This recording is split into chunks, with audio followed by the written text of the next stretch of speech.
There are moments in life when a person convinces himself that certain doors have already closed, not because anyone locked them, not because fate demanded it, but because opening them again feels foolish. Jacob Walker had spent 11 years living behind one of those doors, and he never expected anyone to knock. If you've ever believed you were too late for something important, I'd love to know in the comments what it was, because Jacob's story begins exactly there. Montana, 1887. The wind swept across the prairie the same way it always had. Cold in winter, dry in summer, indifferent in every season. The cattle didn't care how lonely a man felt. The fences didn't care how many years had passed. And the land certainly didn't care about grief. That was one reason Jacob Walker liked it. The land asked nothing. At 58 years old, Jacob lived alone on 300 acres of ranchland 12 miles outside the small town of Grover. The ranch was healthy. The cattle were strong. The wells were dependable. Everything under Jacob's care survived. Everything except,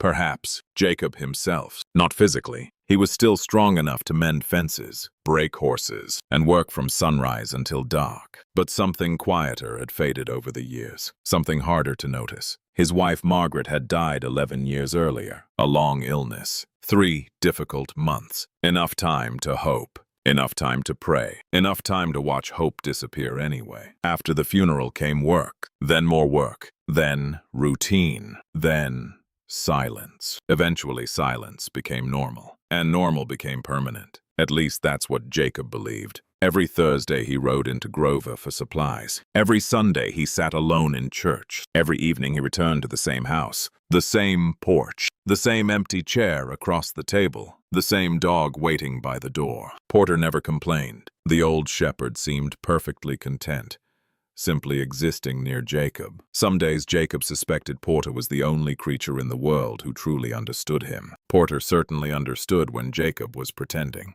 And Jacob pretended often. He told himself he was content. He told himself he had everything he needed. He told himself loneliness was simply another part of aging. But some lies become comfortable because nobody challenges them. Then one September morning, someone did. Jacob rode into town expecting to buy coffee, feed, and salt blocks. Instead, he came home carrying a thought that refused to leave him. Her name was Clara Bennett. She had arrived in Grover 3 weeks earlier. 29 years old, a schoolteacher from Billings, educated, kind, and according to nearly everyone in town, far too beautiful to remain single for long. 3 local men had already tried courting her. One brought flowers, another offered carriage rides, a third spent nearly an hour pretending he needed help carrying books from the schoolhouse. None succeeded. Clara thanked them politely, then declined them all. Not cruelly, not coldly, just clearly. That only made people more curious. Why would a young woman reject every suitable young man in town?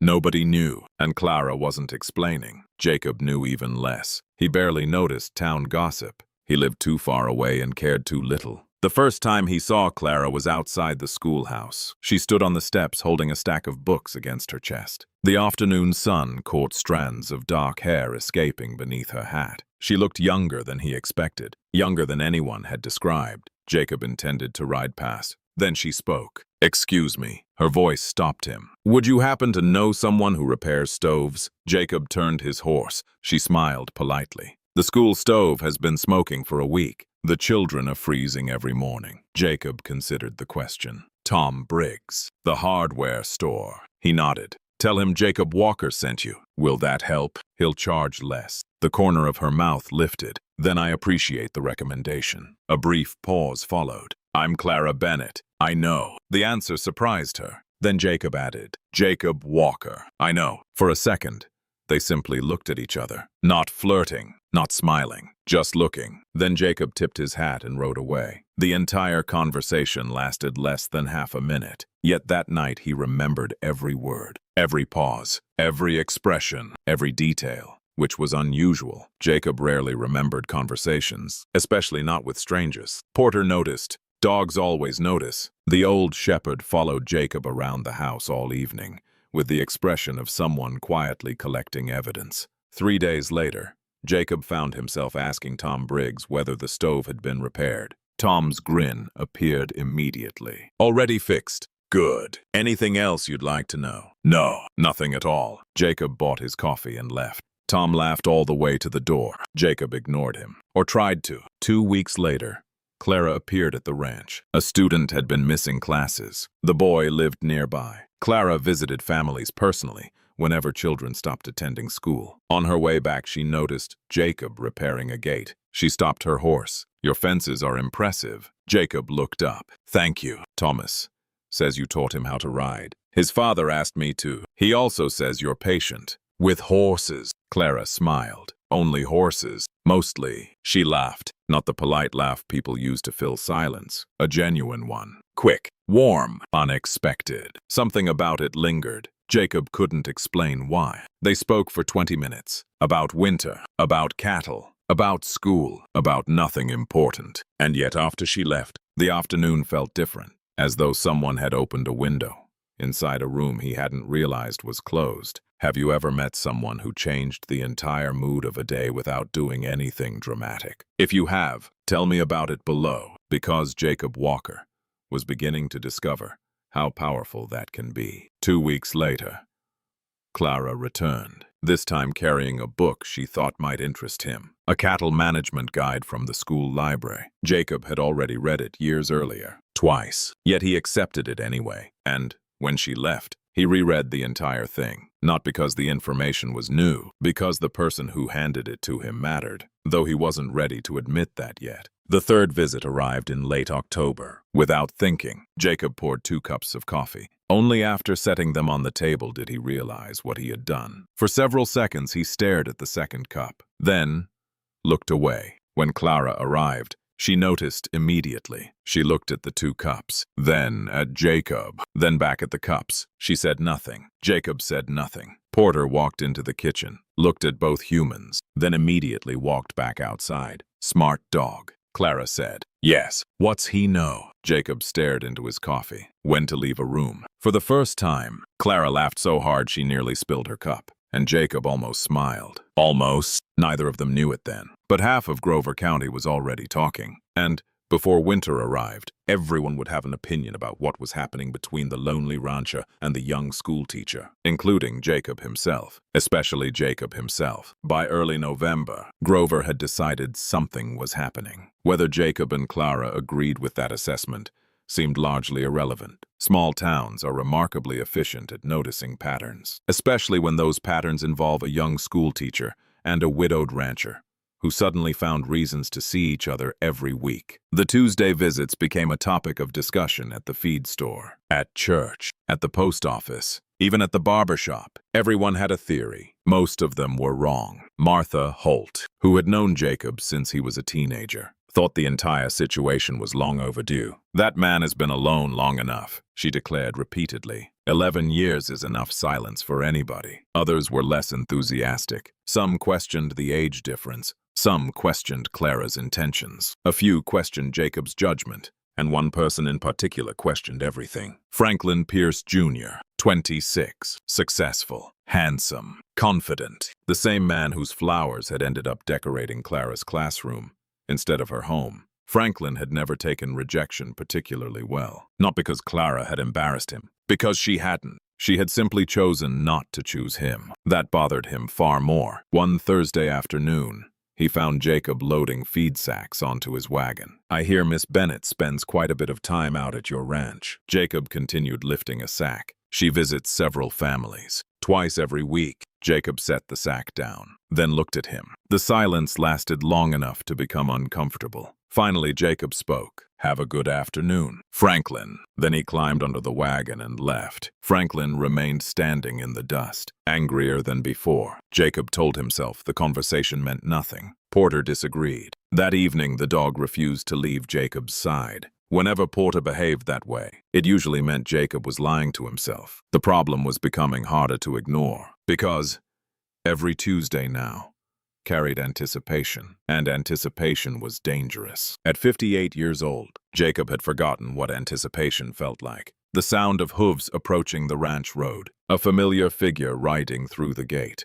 the simple knowledge that someone was coming specifically to see him. Those things should not have mattered, yet they did, more each week. One Tuesday, Clara arrived carrying a basket of freshly baked bread. Another week, she brought a novel. Another time, she arrived with nothing at all except conversation. Strangely, those visits became his favorite. The afternoon slipped by effortlessly, the way time does, when you're exactly where you want to be. One cold November afternoon, they sat beside the kitchen stove, while snow drifted outside. Clara asked a question nobody had ever asked Jacob before. "Are you happy?" The question caught him completely off guard. He stared at his coffee. That's an unusual thing to ask. That's not an answer. Jacob thought for a moment, then another. "I don't know." Clara nodded slowly, as if that answer made perfect sense. "Most people think happiness is something dramatic," she said. "A big event, a celebration, a victory. And you don't." She smiled. "No. What do you think it is?" Clara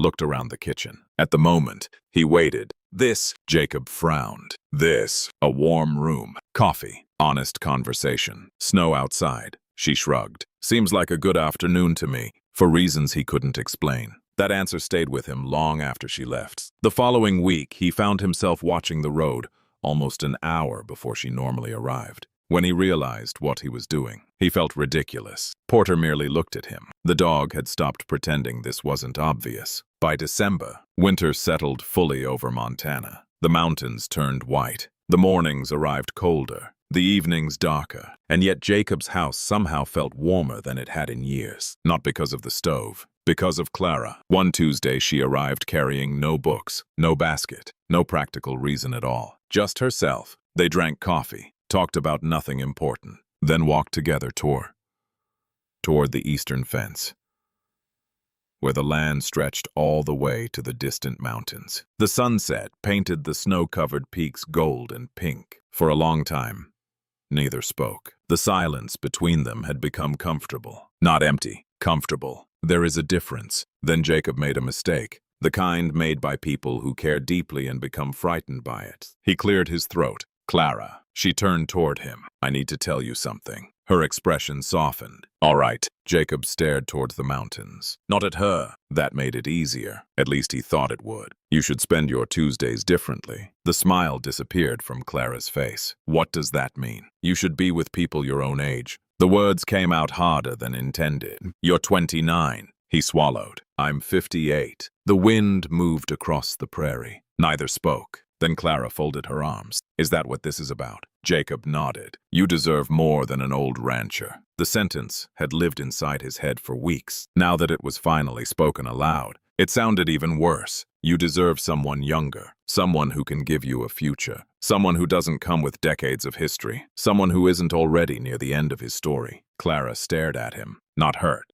not angry, something else. Disbelief. The kind a teacher gives a student who confidently announces the wrong answer. "Jacob." His eyes remained fixed on the mountains. "Look at me." Slowly. He did, and Clara shook her head. "You've decided what I want without ever asking me." Jacob opened his mouth. She raised a hand. "No. Listen." The words stopped him, so he listened. "You keep talking about your age." "Yes. I don't care about your age." "You should." "I don't." The answer came immediately. "Certain. Absolute." The certainty startled him. "You're missing the point," she continued. "Am I?" "Yes." She stepped closer, close enough that he could see the snowflakes melting against her coat. "I don't spend Tuesdays here, because you're 58. Jacob said nothing. "I come because you're Jacob." The world seemed to become very quiet. Even the wind felt distant. "You listen." She took another step. "You tell the truth." Another. "You never pretend to be someone you're not." Jacob couldn't remember the last time anyone had spoken about him that way. "You made coffee for 2 before you knew I was coming." A faint smile appeared. "And you've never once admitted it." For the first time in years, Jacob felt completely defenseless. Not because she was criticizing him, because she saw him entirely, and somehow still stayed. If you were Clara standing at that fence, what would matter more to you? A person's age or the way they treat you every single day? I'd genuinely like to hear your answer in the comments, because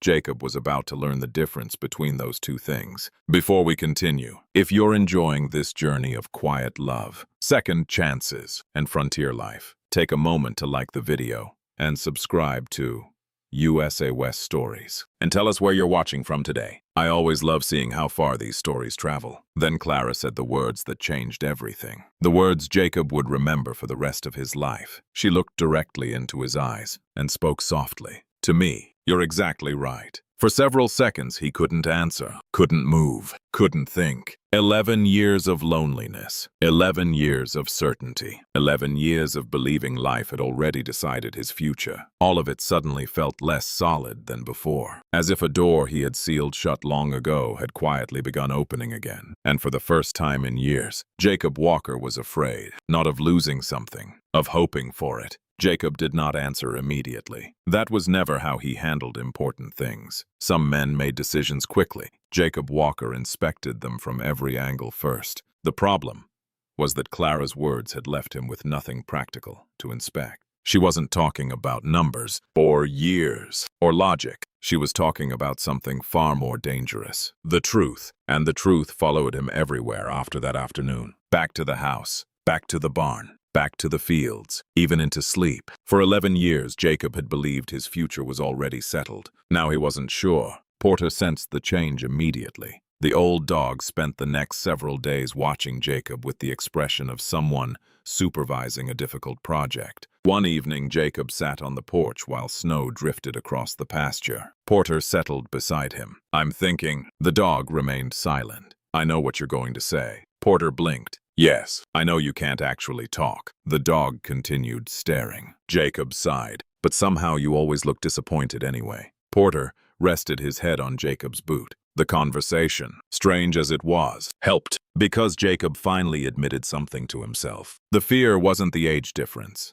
Not really. It never had been. The fear was loss. He had loved Margaret deeply. Then he had buried her. Part of him believed loving again meant risking that pain again. And some wounds teach people to avoid joy, simply because joy can be taken away. A week later, Clara arrived as usual. This time she found Jacob unusually quiet. They drank coffee, talked about weather, talked about school, talked about cattle. Yet something remained unsaid between them. Finally, Clara set down her cup. "Ask." Jacob looked up. "What?" "The question you've been carrying around all week." He almost smiled. "You always know." "Not always." She leaned back. "Only when it's obvious." Jacob studied the steam rising from his coffee, then asked quietly, "Why Montana?" Clara became very still. For the first time since he had known her, she hesitated. That alone told him the answer mattered. After a moment, she nodded. "All right." Then she looked out of the window toward the snow. "I was engaged." Jacob waited. His name was Edward. The name carried no bitterness, only memory. He was kind. She paused. Successful, educated, respectable. Sounds ideal. That's what everyone said. The faint smile that followed contained no happiness. Our families approved. The town approved. The church approved. Even I approved. Jacob frowned. But Clara looked down at her hands. 3 weeks before the wedding, I realized I didn't love him. The room fell silent. Outside, wind brushed against the side of the house. "I cared about him," she continued. "But caring isn't the same thing." No.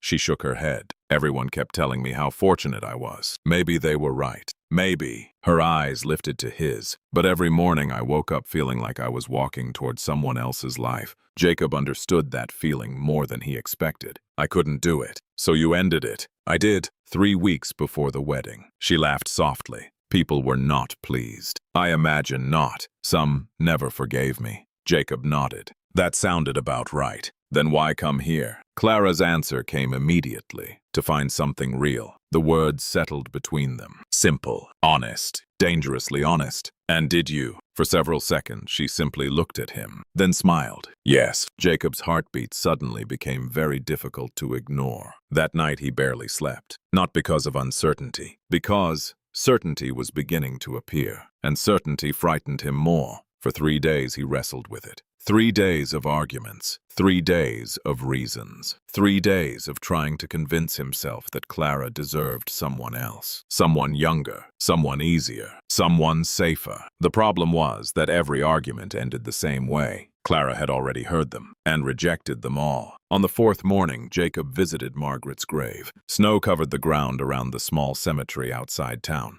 The world felt quiet, peaceful. He stood there a long time, hat in his hands, breath visible in the winter air. Finally, he spoke. "I think you'd like her." The wind moved softly through the trees. Jacob smiled. Margaret had always hated unnecessary suffering. She once spent an entire afternoon lecturing him because he refused to replace a broken boot. "Life is hard enough," she'd said. "Stop making it harder." Standing there in the snow, Jacob could almost hear her saying it again. "Life is hard enough. Stop making it harder." For the first time in 11 years, guilt loosened its grip. Not disappeared, loosened. And that was enough. The following Saturday, Clara sat alone inside the schoolhouse grading papers. The building was quiet. Most of the town was preparing for Sunday. She wasn't expecting visitors, especially not him. Then a knock sounded at the door. Clara looked up and froze. Jacob Walker stood in the doorway, hat in his hands, snow on his shoulders. "Jacob." He stepped inside. "It's Saturday. I know. You've never come on Saturday. I know." A smile slowly appeared. Something was different. Clara could see it immediately. The uncertainty was gone. Not entirely, but enough. "You couldn't wait until Tuesday." It wasn't a question. Jacob shook his head. "No." The smile widened. "Good." He walked closer. Every step seemed deliberate, as if he had rehearsed them. Maybe he had. Finally, he stopped in front of her desk. For a moment, neither spoke. The winter sunlight spilled through the schoolhouse windows. Dust floated in the air. The entire world seemed to be holding its breath. Then Jacob cleared his throat. "I've spent weeks thinking." "I know. You were right. I know that too." He laughed softly, one short, nervous laugh. "That's becoming a habit." "It is." He looked at her, really looked at her. The woman who had ridden 12 miles every Tuesday. The woman who saw him more clearly than he saw himself. The woman who refused to let fear make decisions for either of them. And suddenly the words arrived. Simple, honest, exactly right. Clara Bennett. Her eyes never left his. "I love you." The room became very quiet. "I love your courage. I love your honesty. I love the way you make ordinary days feel different." He swallowed. "And I would very much like to spend the rest of my life proving that." Tears appeared instantly in Clara's eyes. Not dramatic tears. The kind happiness brings. "You took long enough." Jacob laughed again. A real laugh this time. "I know. Anything else?" "Yes." He reached into his coat. The ring caught the winter sunlight. Margaret's ring. Carefully preserved. Carefully carried. Waiting for the right moment. Jacob held it out. Not as a replacement for the past, but as a bridge beyond it. "Will you marry me?" Clara stared at him, then at the ring, then back at him. Her answer arrived before he finished breathing. Yes. There was never going to be another answer. They were married that February. The entire county seemed determined to attend. Martha Holt cried before the ceremony even began. Tom Briggs smiled so much his cheeks hurt. Even Franklin Pierce Jr. managed a polite congratulations. The church filled with warmth despite the snow outside. And when Clara walked down the aisle, wearing a beautiful deep blue dress, Jacob felt something he had once believed impossible. Gratitude, not just for the future, for the years he almost lost because he was afraid. Years later, their ranch would echo with children's laughter. Their porch would hold countless summer evenings. Their kitchen table would never again have only one occupied chair. And sometimes, late in the day, Jacob would remember the sentence he once spoke beside that fence. "You're too young for an old rancher." Every time he remembered it, Clara would laugh, then remind him exactly how wrong he had been. "Before we finish, tell me this. Do you think Jacob should have confessed his feelings sooner? Or did he need that time to heal and believe again?" I'd love to read your thoughts in the comments. And if you enjoy stories of second chances, quiet, love, and the American frontier, don't forget to subscribe to USO West Stories. Here, we believe it's never too late for a new beginning. Because Jacob Walker learned something many people spend their entire lives missing. Love does not arrive according to a schedule. It does not consult your age. It does not ask permission from fear. Sometimes it simply arrives, then waits patiently outside the door, hoping you'll finally let it in. And on a snowy Saturday in Montana, Jacob Walker finally did.